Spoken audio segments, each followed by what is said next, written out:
तशीदिल and नमस्कार everyone. मैं आपको एक फूल का एक पिक्चर आपको पोस्ट किया जा रहा हूँ।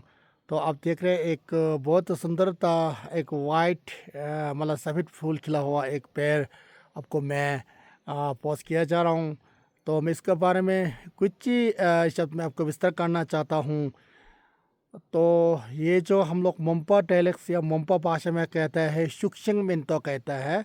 तो इसको पूरा मैं अर्थ आपको बताना चाहता हूँ। शुक मतलब होता है शुक मतलब हम मोम्पा भाषा में शुक है और इसको इंग्लिश में ट्रांसलेट करूँ तो इसको पेपर कहते हैं। शुक का मतलब पेपर होता है और शेंग का मतलब होता है पेड़ होता है या वृक्ष होता है और मिंतो का मतलब होता है फ्लावर होता है। तो इसलिए शुक्शिंग मिंतो कहा है।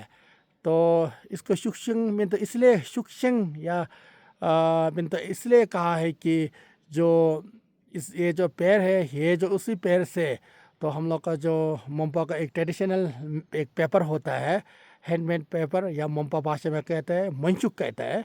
तो उसी से बनाता है। तो इसको बनाने के लिए तो मैं आपको पूरा इसका बोलना थोड़ा मतलब वो मुश्किल होगा, लेकिन फिर भी मैं थोड़ा मतलब कुछ आपको मैं बताना चाहता हूँ। तो उसी पेड़ को मतलब वो काट के फिर उसी में एक लायर होता है, उसको एक लायर जो निकल के एक छिलका होता है, वो छिलका जो निकल के तो फिर इसमें कुछ प्रोसेस होता है मतलब वो एक चाकू या नाइफ के द्वारा उस छिलका को भी फिर एक लायर ऊपर वाला लायर जो मतलब छील के फिर इसको सुखाता है। सुखाने के बाद फिर कुछ प्रोसेस होता है। इसके बाद जो जहाँ हैंडमेड पेपर जो मंशुक जो बनाता जगह बनाने के लिए जगह है उसको मतलब शोबरंग या शोबरंग कहता है और जो जहाँ बनाते हैं इस घर को शोबरंग कहता है।